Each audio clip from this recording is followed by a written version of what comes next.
Bien, estamos entrando ahora a otro grupo de piezas dentarias, que son los caninos, ¿no?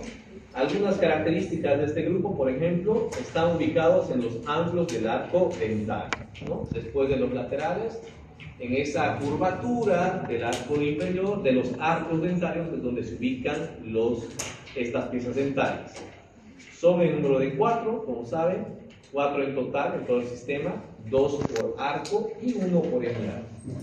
Son también llamados unicuspidios. ¿Por qué? Por la característica y la particularidad de sus bordes incisales, ¿no? Que tiene un borde incisal ya conformado por 2 porciones, o en una forma de V, ¿no? Lo que le hace que pareciera o tuviera la apariencia de un colmillo, ¿no?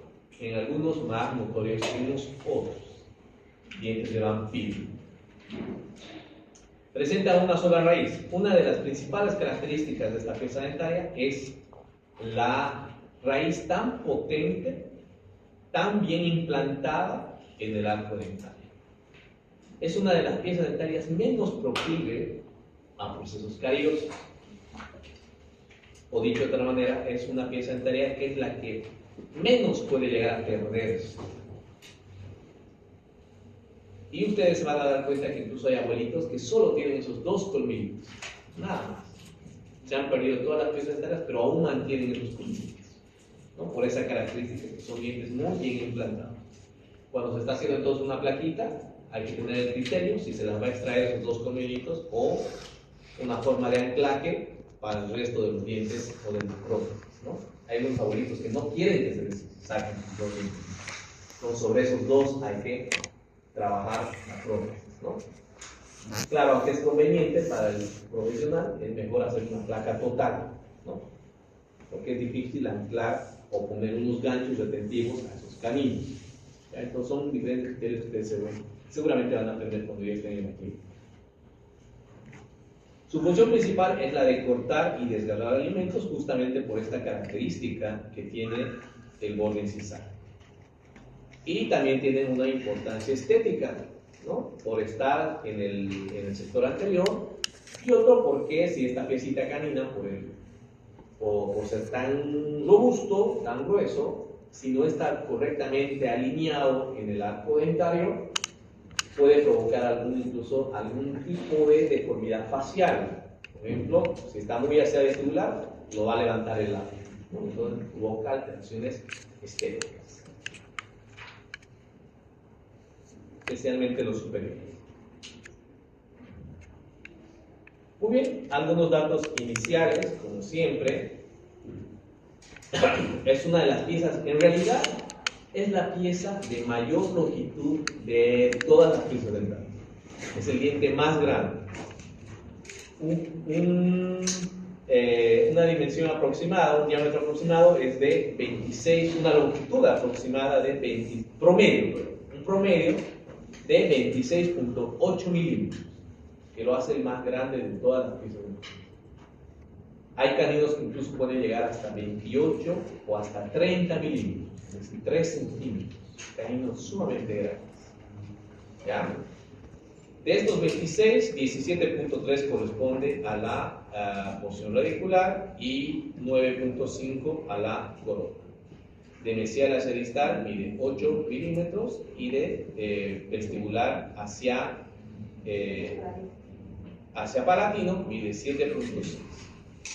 Casi es un contorno más cuadrado, ¿no? Aquí se notaría que de mesial a distal, generalmente por las porciones más sobresalientes, los ángulos incisales, es un poco más ancho en este diámetro que el de vestibular hacia lingual.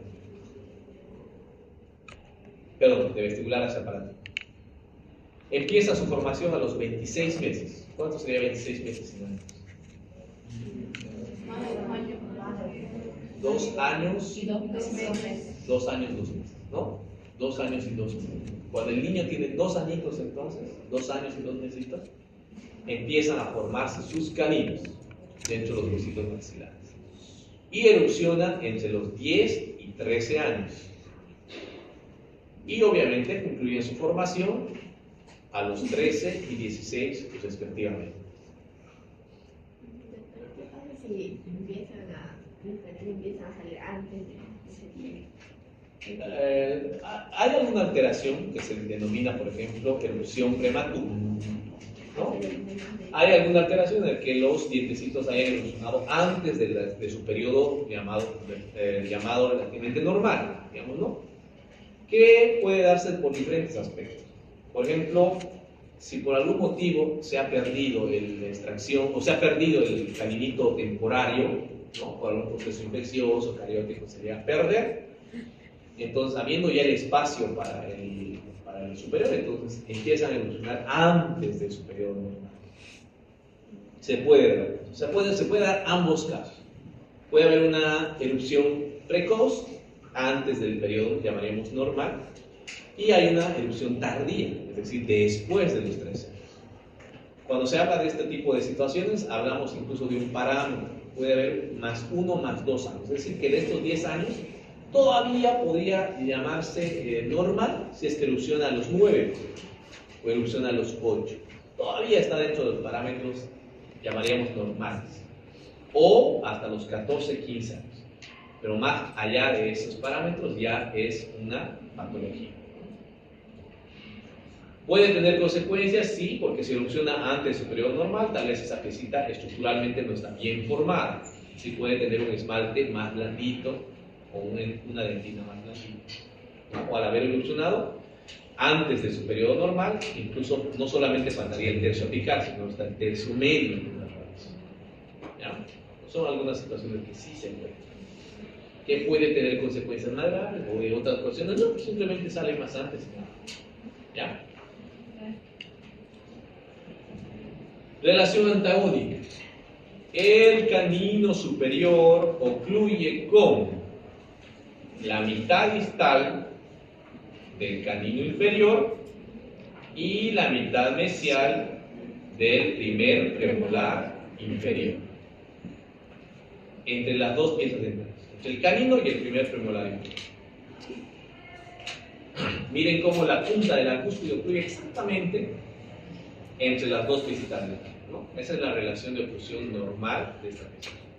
Y si notan, en esta imagen también se puede observar la longitud del canino superior, que es muy marcado y muy notorio al resto de la piel, ¿no? Tanto el superior como el inferior. Son piezas muy largas.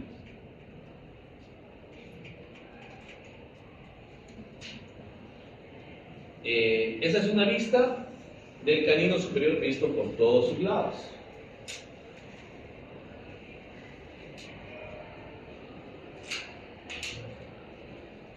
Vestibular, mesial, incisal, distal, por palatino, ¿no?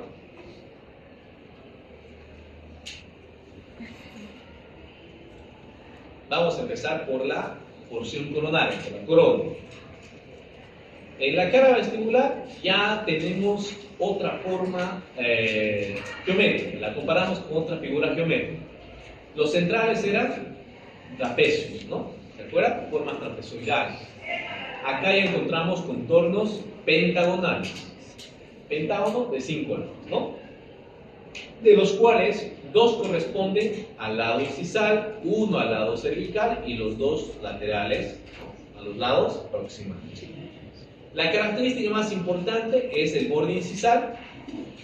Lo que le hace característico a esta pieza dentaria es su borde incisal, ¿no? Conformado ahora sí por 2 vertientes muy bien conformadas. 2 vertientes, una mesial y una distal, con características diferentes.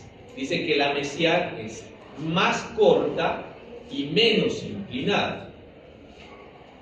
E incluso puede encontrarse una ligera o una escotadura más marcada que el distal. Y el distal, por lo contrario, tenemos es mucho más larga y más inclinada, haciendo que la posición de sus ángulos incisales también estén en diferente posición o altura. El borde o el ángulo disto-incisal como es una característica de las anteriores piezas dentarias, el disco incisal siempre es más redondeado y más ubicado hacia cervical, más cerca hacia cervical, ¿no?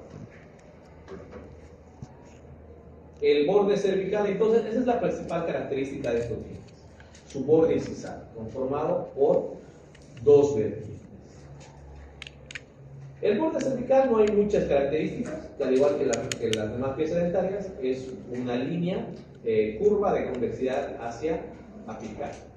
Muy similar a lo de los incisivos, pero la convexidad es disminuida.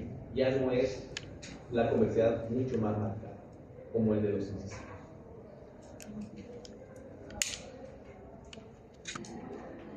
Seguimos viendo la cara vestibular. Los bordes mesial y distal son ambos muy convergentes. Muy convergentes. Lo que también le hace la característica de que pareciera como que fuera un escudo, si se dan cuenta, ¿no? Por esa convergencia de los lados proximales. ¿Y cuál de los dos lados siempre es más inclinado y más convexo? Los lados distales, ¿no? Acá. Es más convexo, dice, aunque la convexidad es más notoria en los tercios incisal y medio. Y esta inclinación de esta cara distal está sobre los 17 grados en relación a una imaginaria vertical. Quiere decir de que esta inclinación del lado mesial puede estar entre los 15 grados, ¿no? En cuanto a la superficie de toda la cara vestibular, notamos primero que es convexa en ambos sentidos, es decir, en sentido mesiodistal y en sentido cérvico-incisal. Especialmente esta convexidad es más notoria en el tercio cervical, porque a partir del tercio medio y el tercio incisal encontramos un lóbulo central mucho más marcado y mucho más desarrollado o mucho más sobresaliente, haciendo que encontremos dos superficies ligeramente aplanadas que se denominan facetas vestibulares, ¿no? Lo que han tallado, ¿se acuerdan? Que son superficies ligeramente aplanadas, que es la característica de las caras vestibulares, tanto de los caninos como también de los premolares. Si se acuerdan, el central y lateral es una superficie totalmente lisa, ¿no? Convexa. Pero acá no, acá ya por la sobresaliencia o prominencia de este lóbulo central, hace que encontremos a los costados facetas llamadas facetas vestibulares, que son superficies ligeramente aplanadas desde el tercio cervical, es decir, desde el tercio medio y en el tercio incisal.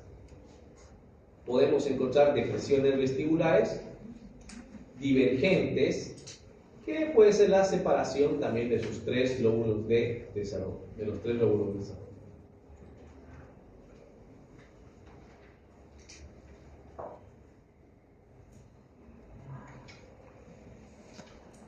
A la